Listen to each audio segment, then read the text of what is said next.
I have some sad news. Do you? This could actually be a whole show. I have a lot of feelings about this, Uh-huh. but I'm in mourning right now because Netflix, back on September 29th, they stopped sending out their DVDs via mail. Oh, that's right. That's right. And It's I'm pissed because I've been subscribing since 2000. The reason why I subscribed was because I wanted those DVDs. And actually, back then, 2000 was that was the only thing you could do with Netflix was get DVDs. They didn't start streaming until 2007. But did you notice that you don't have to send them back anymore? Well, that's the other problem I'm having.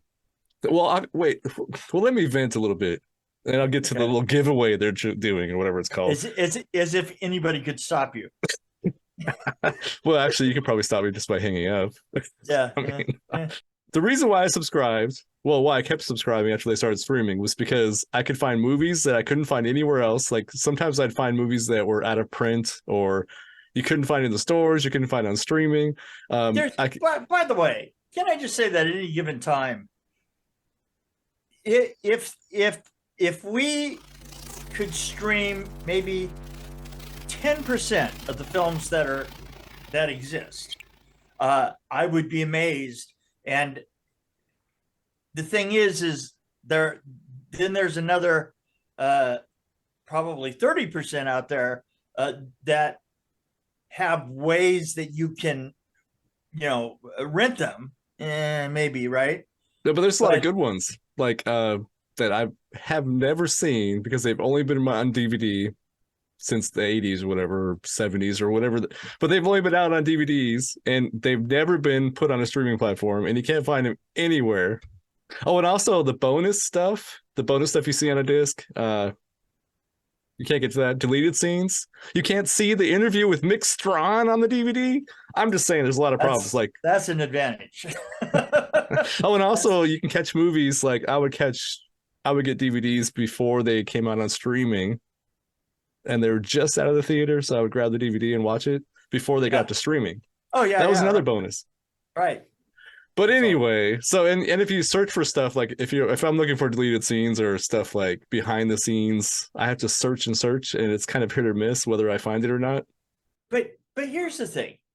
You know what? I'm really lazy, and I'm not a techno guy, right? Well, So I wouldn't call me a techno guy, but but I'm gonna bet right now that you have a DVD player, absolutely, I even have a VHS. probably a Blu-ray Yep, also. Yeah. yep, yep, See, yep. I may actually. Here's the thing. It isn't so much that I don't have one.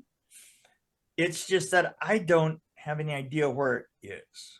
Ah, So, and that precludes me even going out and buying one, is because I'm not going to buy something that's a piece of crap that I already own just because I can't find it.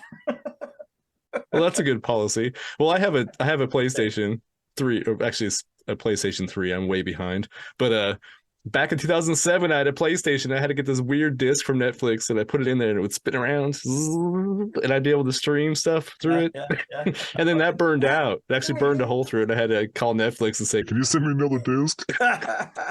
But no, still have a PlayStation 3, and it's a Blu-ray player, of course. Also, I don't really play games on it like I used to, but I buy cheap DVDs. Like I don't do the Blu-rays anymore. I'll go to the McKay's or I'll go to the local, you know, DVD place. Whatever, right? Yeah. Well, there's a McKay's in Nashville. It's actually a really cool place. If you haven't been there, check it out. I have not But been there. there's one here in Knoxville too, and it's used books, DVDs, vinyl, sometimes cassette tapes are there. It's crazy. But But yes. I was born without the collecting gene. Well, I don't have the collecting gene. So, Well, so I guess I kind of do. well, now here's the thing You though. should see my DVD pile over here. It's scary. Here's the thing. Whether or not you have the DVD gene precludes your ability to actually go into a place that has somebody from Mordor working behind the counter. And Well, this is that's the fun part. Oh, I went there. So one time I went there right when they opened, and there was this guy, and he had like glasses like this thick, and he was sitting in the corner with a cup of coffee, and he had a stool, and I think he brought it with him. But he was like looking through the pile of DVDs. Yeah, so you're saying he was sitting in a pile of his own stool. He had a basket that he brought and a stool, and he was going through all these DVDs, and he was throwing them in the basket. Stool was in the basket. And then he would sip his coffee, and then I saw him drag the stool to the next spot. And I was like, this guy's serious. And he wouldn't move for me. I went to look at something and he wouldn't budge. And I'm like, excuse me. Excuse me. Excuse me. But also, I'm going to miss the magic of having something appear in my mailbox and rip it open and smell all the germs of other people on it. It was amazing. So you're going to have to get an Amazon account. But okay, so I could actually move on with my life, I think. Uh-huh.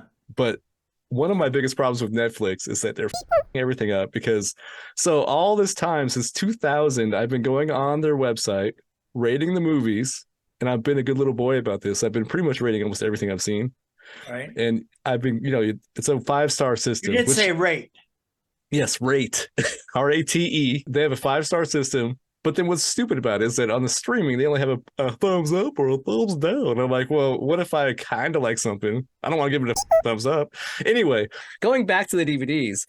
So I would rate them 5 stars if I really liked it, 2 stars, 1 star if I hated it. And then it would kind of save my preferences and kind of give me some good suggestions. And then also it saved my whole rental history. So I can see everything I possibly ever rented from Netflix since I started. I can see all the reviews. If I left any reviews, they would be on there. And my remaining queue that I have set up so I can get to them eventually, they're deleting all that stuff. They're deleting all of it. I'm like, wouldn't the rating systems kind of be useful for them to like pursue those people later on? Like, I'm just saying. I honestly am having the hardest time listening to me. yes, listening to you, and then trying to turn that around into care. Well, 2 million people. I'm having to bring care up like I do. I'm having to bring up images of the Care Bear just in order to give it one way or the other about what you're talking about. I thought you were doing the Care Bear stare when I was talking. Yeah. This was the interesting thing is about me directing when I just got done directing Solitude. Okay. And the thing is that that I mean, you know me pretty well as far as that I have no ability to care about gobbledygook, right? And right. that a set is so full of gobbledygook. Well, totally, yeah, absolutely, that's what it is. It's like like those people shop at that CD store or the DVD store. Yes, exactly. That's what I'm saying.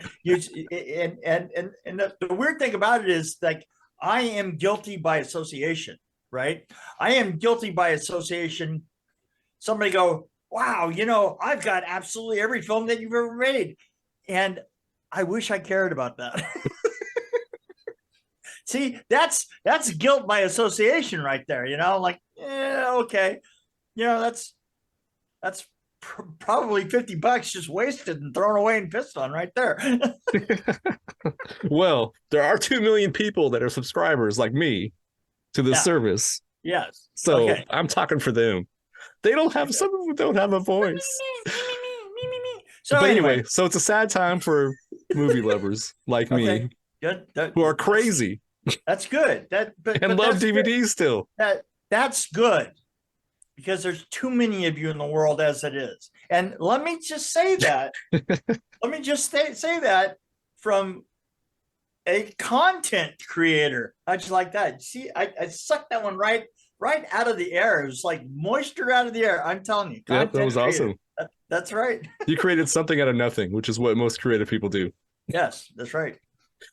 But anyway, my wife told me, she said, hey, did you see that? Did you get an email from Netflix? I'm like, no, because they're doing a giveaway. And I was like, because they're getting rid of it. So I was like, oh, maybe they give away their whole library and I could be the guy that has all the library, yes. And I can start doing what Netflix did to those 2 million people, because I charge them $10 a month. 2 million people, $10 a month. That's pretty good money. I'm just saying. And then also, the problem is I'm wondering about, because I've been reading all this stuff online about it. It's very confusing. It's like Netflix doesn't really own the rights to these movies, so how could they give them away?